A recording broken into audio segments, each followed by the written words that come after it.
On her wedding day her dog blocked her path. Then she discovered the heartbreaking reason. Sarah Matthews stood before the full-length mirror in her childhood bedroom, barely recognizing the woman staring back at her. The ivory wedding dress she dreamed of since she was a little girl hugged her figure perfectly, and her auburn hair was elegantly styled in loose waves beneath her veil. Everything was perfect, exactly as she'd planned for the past 18 months. Well, almost everything. Her beloved German Shepherd Max lay at her feet, his chin resting on his paws, amber eyes watching her every move with an intensity that seemed different from his usual protective gaze. At 13 years old, he'd been her constant companion through high school, college, and now into her adult life. She'd rescued him when he was just a scraggly 8-month-old pup from the local shelter in their small Connecticut town, and he'd rescued her right back in more ways than she could count. What do you think, buddy? Sarah turned slightly, admiring how the lace detail caught the morning light streaming through her bedroom window. Was Michael a keeper? At the mention of her fiancé's name, Max's ears twitched, but he remained unusually still. Typically he'd bound to his feet at any mention of Michael, whom he'd grown to love over the past 3 years. Today, though, something was off. Sarah's mother, Elizabeth, poked her head into the room. Sweetheart, the makeup artist is here. Are you ready? Coming, Mom. Sarah gave herself one last look in the mirror, then reached down to scratch behind Max's ears. Come on, boy, let's go make me a bride. Max stood slowly, his joints creaking slightly with age. Sarah felt a familiar pang in her heart. He wasn't the sprightly young dog he used to be, but he was still her best friend. She'd insisted he'd be part of the wedding ceremony, much to her mother's initial protests. Michael, understanding how much Max meant to her, had readily agreed. They'd even gotten him a special collar with a tiny bow tie for the occasion. The next 2 hours passed in a whirlwind of activity. The house filled with bridesmaids in pale blue dresses, the excited chatter of hair and makeup artists, and the clicking of Sarah's mother's heels as she coordinated with the wedding planner. Through it all, Max stayed close to Sarah, more subdued than usual. Is he feeling okay? Jenny, Sarah's ma of honor and best friend since middle school, asked as they prepared to leave for the church. He seems a little off today. Sarah frowned slightly, reaching down to run her hand along Max's back. I think he's just picking up on all the excitement. You know how sensitive he can be, but deep down she knew it was more than that. Max had been different for the past few days, eating less, moving more slowly, spending more time sleeping. She'd meant to take him to the vet, but with the last minute wedding preparations, we should get going, Elizabeth announced, checking her watch. The photographer wants to get some shots before the ceremony, and traffic might be heavy. Sarah nodded, gathering her skirts. Come on, Max, time to go. The drive to the historic St. Patrick's Church was short, but Sarah's stomach was in knots the entire way. Not from wedding jitters, she had no doubts about Michael, but from worry about Max. He'd been unusually clingy during the car ride, resting his head on her lap, despite usually being well behaved in the car. They arrived at the church with an hour to spare before the ceremony. The photographer was already setting up in the church garden, taking advantage of the perfect late September weather. Golden sunlight filtered through the changing leaves, creating a magical atmosphere that was exactly what Sarah had hoped for. Let's get some shots of the bride alone first, the photographer suggested, positioning Sarah near a beautiful old oak tree. Then we'll bring in the wedding party. Max, who had been sitting quietly beside Sarah's father, Suddenly got to his feet before anyone could react. He walked over to Sarah and planted himself firmly in front of her, blocking the photographer's view. "Max, move aside, buddy," Sarah said gently, trying to guide him away, but Max wouldn't budge. He wasn't growling or showing any signs of aggression. He simply stood there, his body pressed against her legs, looking up at her with those soulful eyes. "Max, come here, boy," Sarah's father called, patting his leg. "Nothing, maybe he needs to go for a walk," Jenny suggested, reaching for his leash. But when Jenny approached, Max only pressed closer to Sarah, nearly causing her to lose her balance. "Max, what's wrong?"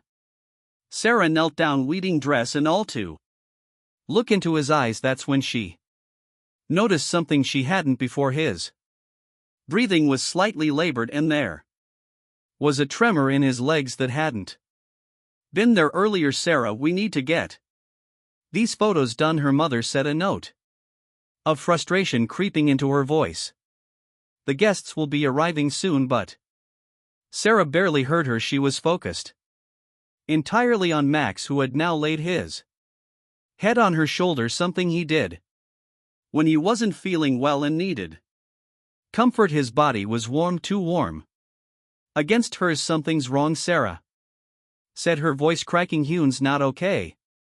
Jenny knelt beside them, placing a gentle hand on Max's side. "His heart is racing."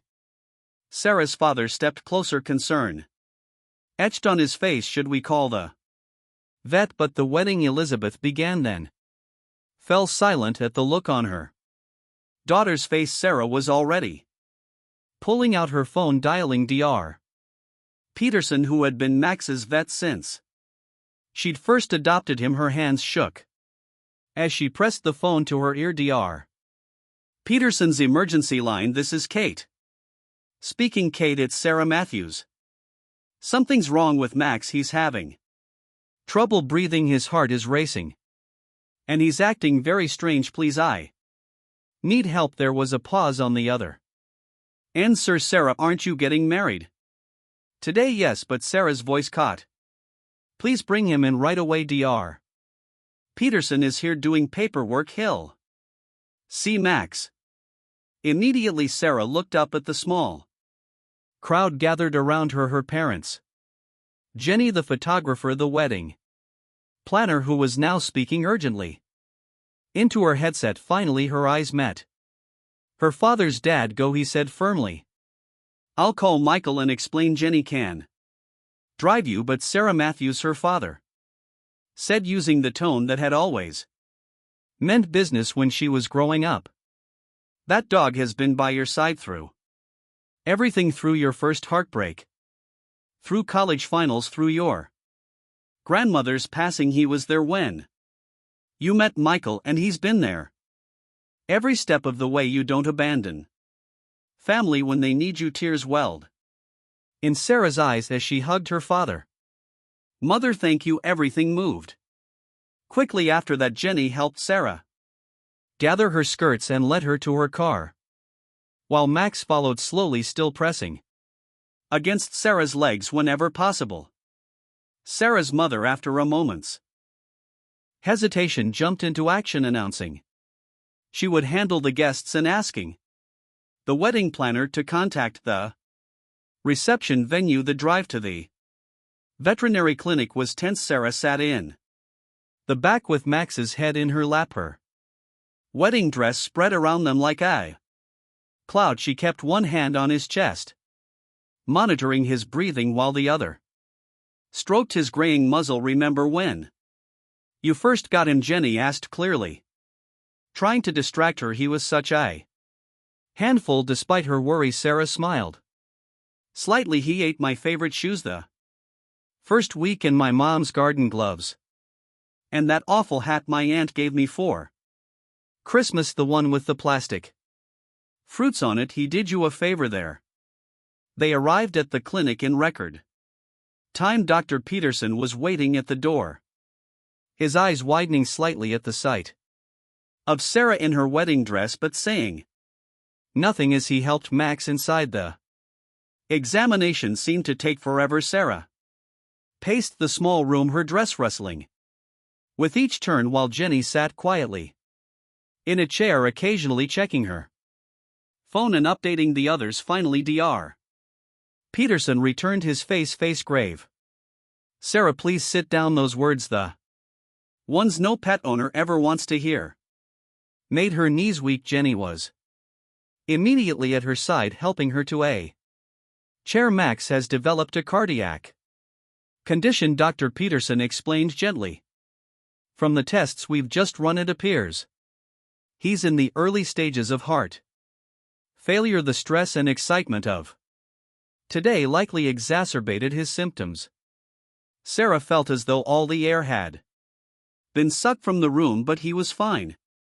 Just a few days ago. These conditions can progress rapidly, especially in older dogs. The fact that he's 13, well, he's already exceeded the average lifespan for his breed. He's been trying to tell you something was wrong the only way he knew how, by not leaving my side. Sarah whispered, understanding dawning by blocking me from walking away. Dr. Peterson nodded. "Dogs are incredibly intuitive. He knew he needed help, and you're the one he trusts most in the world. What can we do?" "We can start him on medication right away. It won't cure the condition, but it can help manage the symptoms and make him more comfortable." However, Sarah, he paused, choosing his words carefully. "Given his age and the severity of the condition, we're likely looking at months rather than years."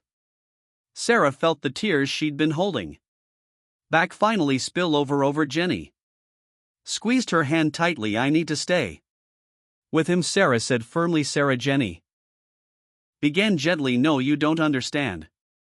When I adopted Max, I made him a promise. I promised him he would never be alone.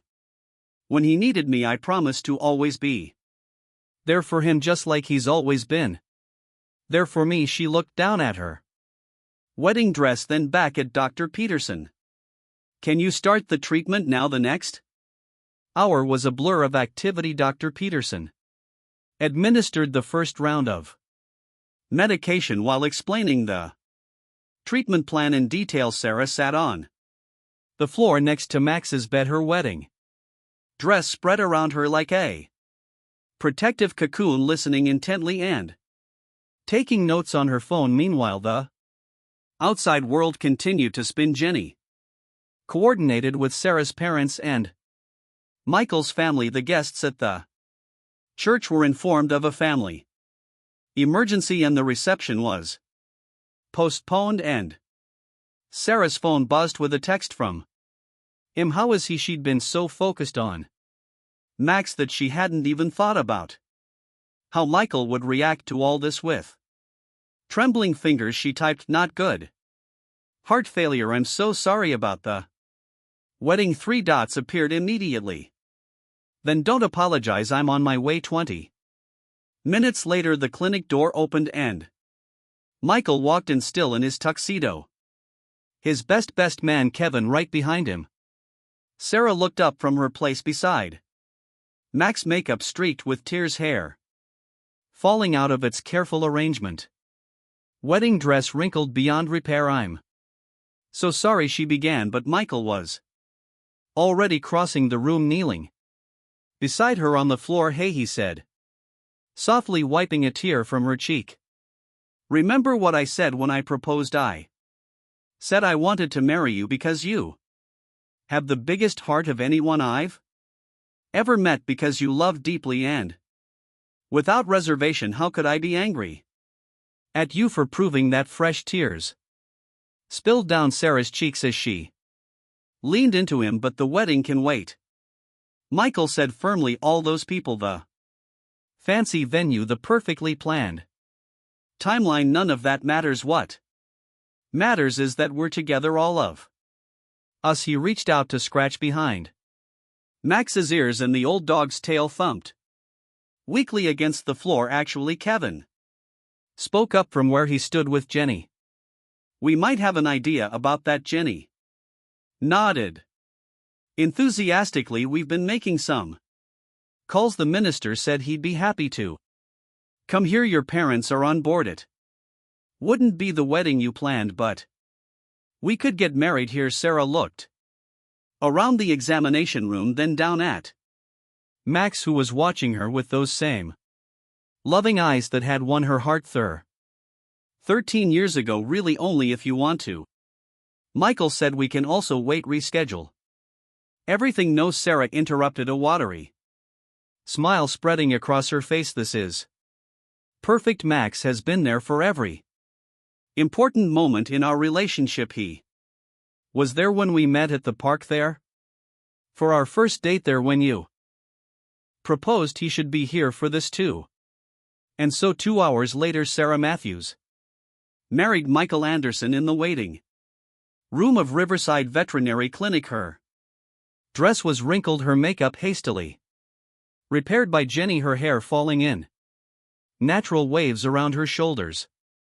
Michael's tuxedo was slightly rumpled from sitting on the floor. Their parents, the minister, Jenny and Kevin, were they only guests, and Max, wearing his bow tie collar and sporting a new fur poured in his leg, lay contentedly at their feet as they exchanged their vows. Dr. Peterson and his staff watched from the doorway, discreetly wiping away tears as the minister pronounced them husband and wife. When Michael kissed the bride, Max managed to lift his head and give a single quiet woof of approval, making everyone laugh through their tears that evening. Instead of dancing at their reception, Sarah and Michael sat on the floor of their apartment with Max between them, sharing takeout Chinese food while still in their wedding clothes. They took turns feeding him small bites of plain chicken that Dr.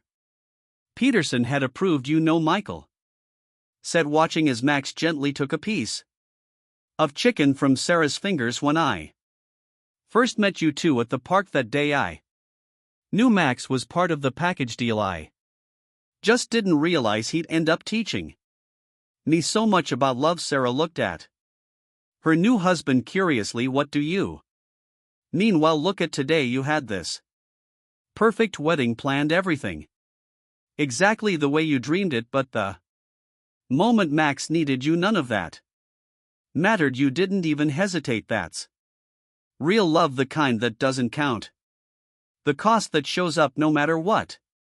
The kind I want our marriage to be built on. Sarah leaned over to kiss him, careful not to disturb Max, who had drifted off to sleep between them. When did you get so wise? I learned from the best. Michael smiled, nodding at Max. He's been showing us how to love unconditionally all along. The months that followed were both precious and difficult. Max had good days and bad days. The medications helped, but they couldn't stop the inevitable progression of his condition. Sarah and Michael adjusted their lives around his needs, taking turns staying home with him when he was too tired to be alone, celebrating the good days with short walks in the park where they'd first met, and comforting him through the harder ones. Through it all, Max maintained his gentle, loving spirit. He still greeted them at the door when they came home, even if he could only wag his tail. Instead of jumping up, he still insisted on sleeping next to their bed, still begged for treats with those soulful eyes, and still showed his love in countless small ways. On a quiet evening in early spring, almost 6 months after the wedding, Max let them know it was time. He'd had a good day, he'd eaten well, enjoyed some sunshine in the backyard, and even played gently with his favorite toy. But as night fell, he became restless, moving from Sarah to Michael and back again, as if making sure they were both there. They called Dr. Peterson, who came to the house in their living room with Max's head cradled in Sarah's lap and Michael's strong hands stroking his back.